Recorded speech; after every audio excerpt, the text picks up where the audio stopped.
오케이. 자, 오늘 드디어 독서 미래에 대한 마지막 시간. 3단원의 마지막이에요. 다 끝난 게 아니에요. 3단원의 O. 창의적 읽기. 자.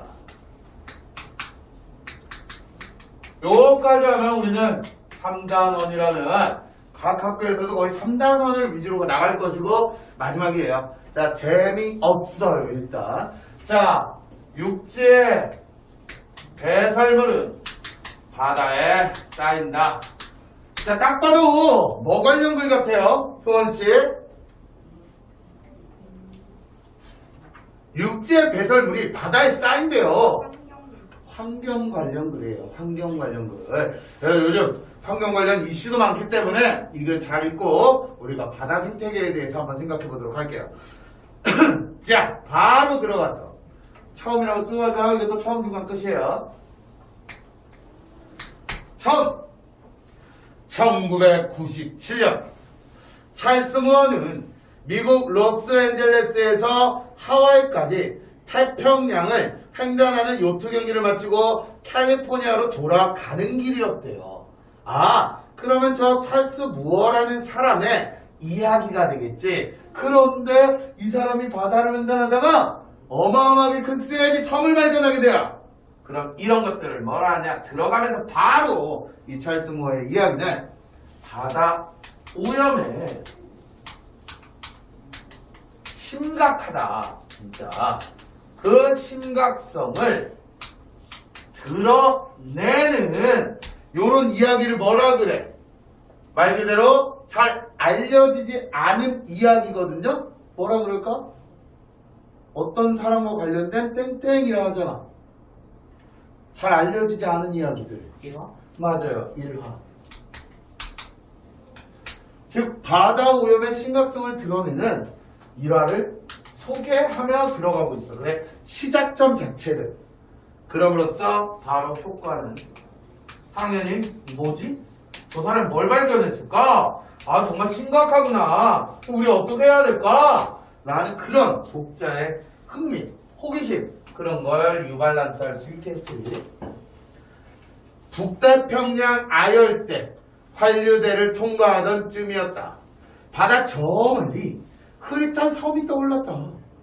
지도를 펼쳐보니 섬이 있을 만한 위치가 아니었어. 지금 요트가 항해하는 이곳은 태평양 한가운데 있는 하와이에서도 미국 서부 연안에서도 가장 멀리 떨어진 태평양에서 가장 외딴 지역이었대.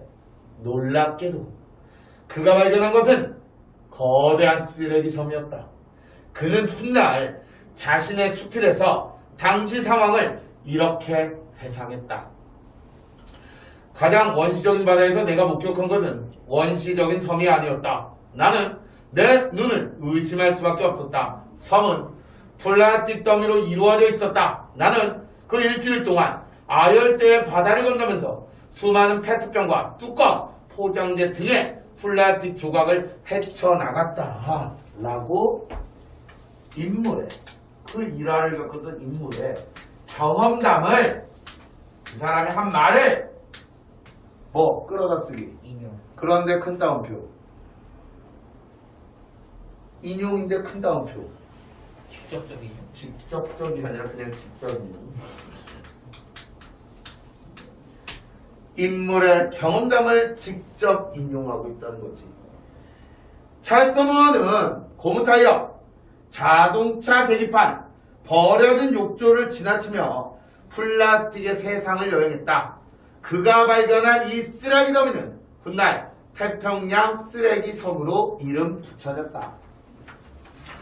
넘겨주시고 중간, 이제 처음 끝나고 중간 들어갈게요. 두 번째 단부터 중간이에요. 쓰레기 섬이 떠다니는 지역은 북태평양 환류대 주변이다.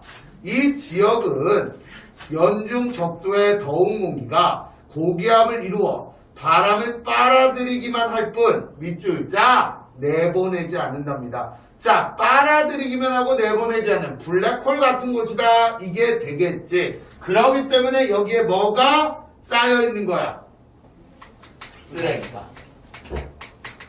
쓰레기 더미가 고립된 이유를 쓰시오 한다면 저기가 바로 그 고개 환류대 주변이기 때문에 말 그대로 공기를 빨아들이기만 하고 안 내보내니까 쓰레기 계속 빨아들이기만 하는 거야. 이 해류는 아시아와 북아메리카 대륙 사이를 시계 방향으로 돈다. 육지에서 버려진 쓰레기는 자 여기서부터 일단 밑줄 그어놔요. 자 끊을 때 얘기할게. 육지에서 버려진 쓰레기는 빠른 해류를 타고 돌다가 안쪽으로 빠지면서 정체되기 시작한다. 이렇게 하나 둘씩 쓰레기가 모이면서 하나의 섬이 된 것이다. 뭐에 대한 설명? 이게 만들어진 그런 이유를 내겠지. 즉 쓰레기 섬이 형성된, 만들어지게 된 원인과 왜 이렇게 만들어졌는가, 그리고 그 만들어지는 형성 과정에 대한 이야기. 쓰레기섬이 왜 만들어졌다? 육지에서 버렸으니까. 그리고 그 과정은 돌고 돌고 돌아 여기 오게 되었다. 뱃사람들은 이곳을 예로부터 무풍지대, 바람이 없는 지역이라고 여기며 피했다. 참치, 고래, 상어조차도 이곳을 꺼렸다. 바람이 없어 생태계가 다른 곳과 교류하지 않는 태평양의 사막이었다. 요거 가끔가다 이제 문제 나오면 틀리거든. 자, 어떻게 시험 문제가 나오냐? 이 태평양의 사막, 비유적 표현이거든. 쓰레기 섬을 비유했다. 맞아요? 아니에요. 그래서 쓰레기 섬을 비유한 게 아니라 그 쓰레기 섬이 형성된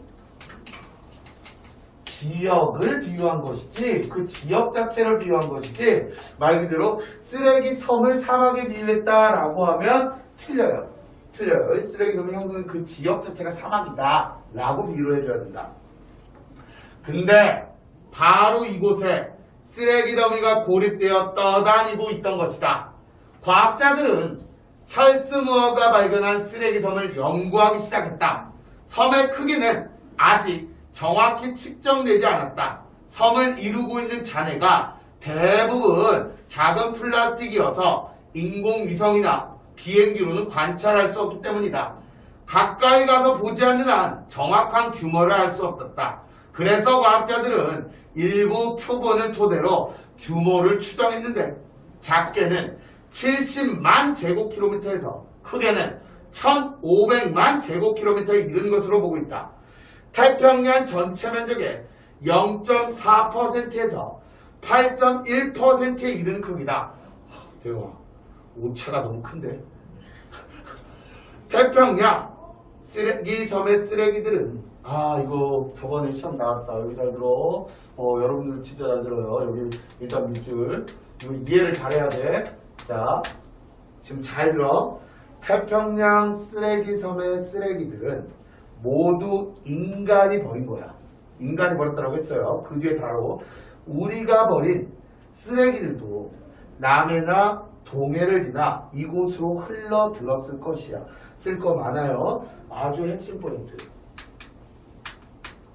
자, 서술 범위, 즉 서술할 범위를 어떻게 하고 있냐? 서술 범위를 태평양 얘기하다가 어디로 갔어? 동해 바다로 지금 갑자기 틀었어요. 태평양 얘기하다가 동해 바다로 틀었고요. 서술 대상. 자, 누가 버린 거라고 했어?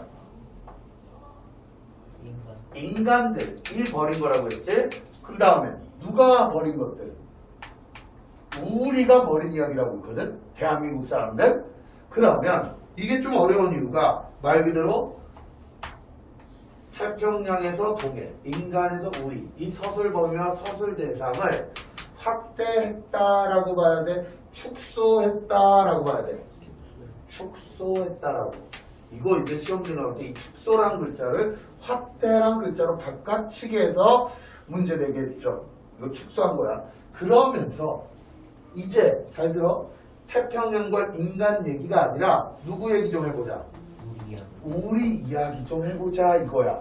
그러면서 써놓는다면 축소해서 결국 이야기의 흐름을 전환시킬 거야. 바꿀 거야. 야, 지구 문제 많아. 아니, 우리 얘기 한번 해볼까? 그렇게 큰 문제를 우리는 지금 뭐라고 하는지 한번 얘기해볼까? 라고 흐름 전환이야. 다음 장 119 지나고 120. 육지의 쓰레기는 육지로, 바다의 쓰레기는 바다로 버리는 게 원칙이야. 우리나라도 이 원칙을 적용하고 있다. 그래서 수산물 가공시장에 나오는 생선기름, 생선 찌꺼기들은 바다에 버려도 돼. 수산물 시장에 나오는 조개 껍데기, 수산물 폐수 마찬가지야. 하지만 여전히 원칙이 적용되지 않는 것들이 있다. 소, 돼지 등의 축사에서 나오는 가축 분뇨와 일반 가정에서 나오는 음식물 쓰레기다. 이것들은 불과 2012년까지도 합법적으로 바다에 버려졌다. 우리가 남은 음식물을 음식물 쓰레기통에 버리면 지방자치단체의 수거 차량이 음식물 자원화 시설로 가져간다. 음식물 자원화 시설은 이것을 가지고 가축의 사료나 농경지의 퇴비로 만든다. 하지만 거기서 자원화되지 않고 남는 것들이 또 있어. 이 쓰레기들이 폐기물 운반선을 타고 바다로 가서 버려지는 것이다. 그렇다면 밑줄 바다 아무데나 버리는 걸까? 그렇지 않다. 바다 아무데나 버리는 걸까? 아니야. 무슨 과? 안 되지. 바다 아무데나 버리는 걸까? 아니야. 지가 질문하고 지가 대답했어. 효 뭐야? 그걸 줄여서 와, 예비고반에서 들었던 답을 또 들었네요. 예비고반 수업할 때 자문자답까지 가고 그거 두 글자로 줄여봐 애기들아. 자답? 아니고 했더니 자문? 대용어 뭘까? 오케이. 묻고 답했다 해서 문답법이 아니지 자답법은 뭐니? 자답법.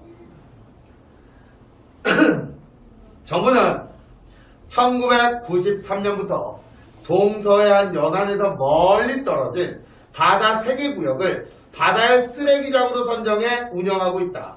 서해 병, 동해 병, 동해 정 구역이 그것이다.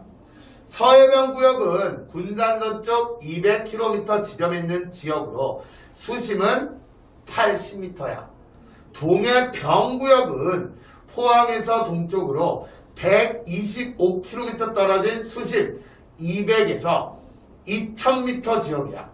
동해정 구역은 울산에서 남동쪽으로 불과 63km밖에 떨어지지 않았다. 수심은 약 150m 정도다.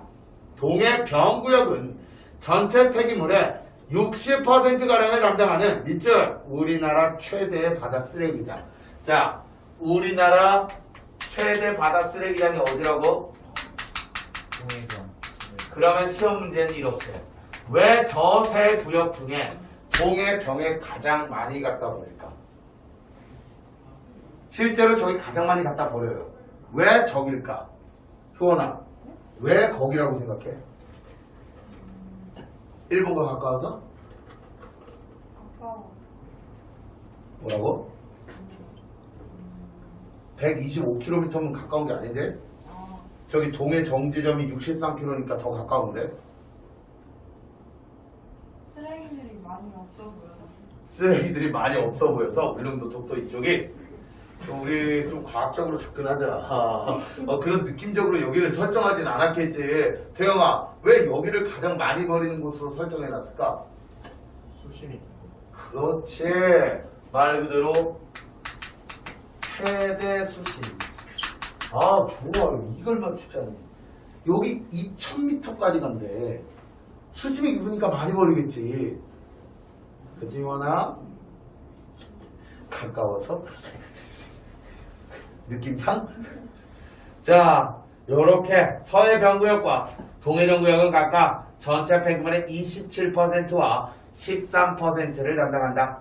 이렇게 많은 쓰레기가 바다에 버려진 것은 음식물 쓰레기의 육상 매립이 금지된 이유다. 이에 따라 음식물 자원화 시설에서 최대한 많은 양을 사료나 퇴비로 재활용해야 하는데 기술 부족 등의 이유로 성공하지 못했어요. 바다로 버려져요. 또한 축사에 나오는 분뇨를 깨끗하게 만드는 정화시설도 많이 짓지 못해요. 힘이 들더라도 환경 정화를 위해 새로운 기술을 개발하고 투자하는 대신 바다에 버리는 손쉬운 방법을 택한 우리에게 잘못이 있다라고 하며 우리나라의 해양 투기 정책, 바다에 버리는 그 정책을 지금 비판하고 있어 글쓴이는. 좀 생각을 해야지. 이렇게 기술이 없다고 먼 미래는 못 보고 저렇게 버리는 거 잘못됐지 않느냐 글쓴이가 지금 비판하는 거야. 그거 어디다 버려? 근데 태영아 비상이 걸렸대. 우리나라도 런던 의정서에 따라 해양 투기를 전면 중단해야 하는 상황이 이른 것이다. 그럼 효원아 이제 어디 버려? 땅에 버리면 된다. 다른데 어디에? 일본에 가서? 어디 중국 가서? 아니 하늘로 날려버려? 도대체 어떻게 처리해야 될까? 그 방법을 얘기할 거야. 우리나라는 국제사회에 2012년부터 마지막 자 가축 분뇨의 해양 배출을 중단하겠다고 약속했고, 이어 2013년에는 음식물 쓰레기도 모두 육상에서 처리하겠다고 공언했다. 결국 2013년부터 해양 투기가 전면 금지됐다. 이에 따라 정부는 1억 2천만 통의 쓰레기를 육상에서 처리하기 위해 동분서주하고 있다. 우리는 국제사회에 한 약속을 지켜야 된다. 자, 그러면 국제사회에 한 약속이 뭡니까? 해양 투기, 해양 폐기물 배출 금지. 그렇지. 바다에 안 버리기로 한 그 약속이 되겠죠. 그걸 지켜야 한다. 우리 바다가 오염되고 있기 때문이다. 여러 연구 결과에서 세 곳의 바다 쓰레기장은 다른 바다보다 중금속 등의 유해물질 농도가 높은 걸로 확인되고 있어. 그 중에서도 동해 병구역은 중금속 농도가 가장 높아. 자, 우리 조원아, 왜 동해 병이 가장 높을까?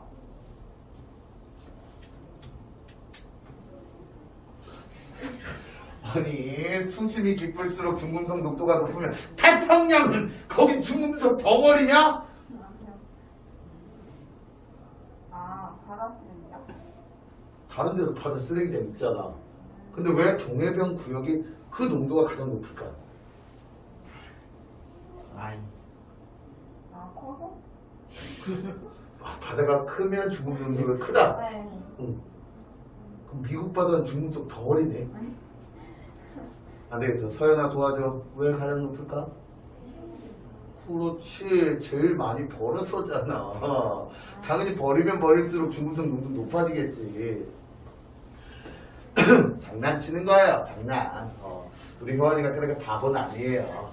자, 바다가 오염되면 어떻게 될까? 결국 바다 생태계 건강이 악화되고 생선과 해초를 먹는 우리의 건강도 위협받게 된다. 끊을게. 어떻게 될까? 뒤져. 이렇게 얘기한 거거든. 문답법의 형식을 통해서. 자, 여기 중요한 거 갈게. 바다 오염되면 어떻게 될 것 같아? 야, 너네한테 결국 갈 거야. 즉, 해양 쓰레기 문제에 대해서, 자, 요런 감정. 너네 경각심 가져야 돼. 이걸 읽는 독자들 경각심 가져야 돼. 너네 아무렇지 않다고 생각하면 안 돼. 니들 먹는 것들이 다 되돌아올 거야. 라고. 8번. 중금속으로 오염된 바다에 사는 생선 먹으면 우리 인체에도 같은 중금속이 농축된다. 이 때문에 정부는 2006년부터 새 구역의 일부에 휴식 연제를 설정하여 해양 배출을 금지했다. 휴식 연제 덕분에 오염물질이 줄긴 했어. 아직도 낙, 카드뮴 등의 중금속 농도가 미국 해양 대기관리처의 기준을 초과하고 있다는 게 정부의 설명에다 써놓을게. 그럼 저 휴식 연제는 해결책이 된다는겨? 안 된다는겨? 안 된다. 근데 줄긴 줄었다고 했지. 그럼 이런 걸 이제 임시방편이다. 저 방법은 임시 방편밖에 안 된다라는 거야. 그러므로써 결국 근본적 대책이 될 수 없음을 비판하는 거야. 내 정부에서 저딴 거 하고 있지? 근데 저게 어떻게 근본적 대책이 돼? 임시 방편이잖아. 그러니까 사람들 다른 걸 찾아내야 돼. 자, 마지막 문단 갈게요. 야, 내용아 마지막이라고 했지? 네. 뭐라고 쓸까? 끝이요. 끝! 오케이. 이제 끝이라고 쓰고 들어가 봅시다. 마무리. 물론 지구에는 자정 능력이 있어. 거대한 쓰레기 섬도 수백 년 동안 파도에 부딪히고 자외선에 노출되면 조금씩 분해될 거야. 음식물 쓰레기가 만든 바다의 오염지대도 해류를 타고 퍼지면 점차 오염 물질의 농도가 낮아진다. 하지만 언젠가 지구의 자정 능력이 작동하지 못하는 순간이 찾아올 수 있어. 그러므로 우리는 물건을 아끼고 쓰레기 줄이자. 밑줄 물건 아껴라. 쓰레기 줄여라. 즉 대안을 제시하는데 개인적 차원의 대안을 제시한 거야. 즉 개인이 할 수 있는 것. 우리 개인들이 할 수 있는 건 말 그대로 물건 아껴 쓰세요. 쓰레기 줄이세요. 그럼 또 개인적 차원이 아니라 국가적 차원에서는 밑줄 당연히 국가적 차원의 대안이 되겠죠. 이 환경 정화를 위해 새로운 기술 개발해. 그리고 투자하는 데 힘을 아끼지 않아야 해. 라고 개인적 차원의 대안과 국가적 차원의 대안을 제시함으로써 지구는 결코 우리를 기다려주지 않기 때문이다. 수고했어요. 오늘 굿바이.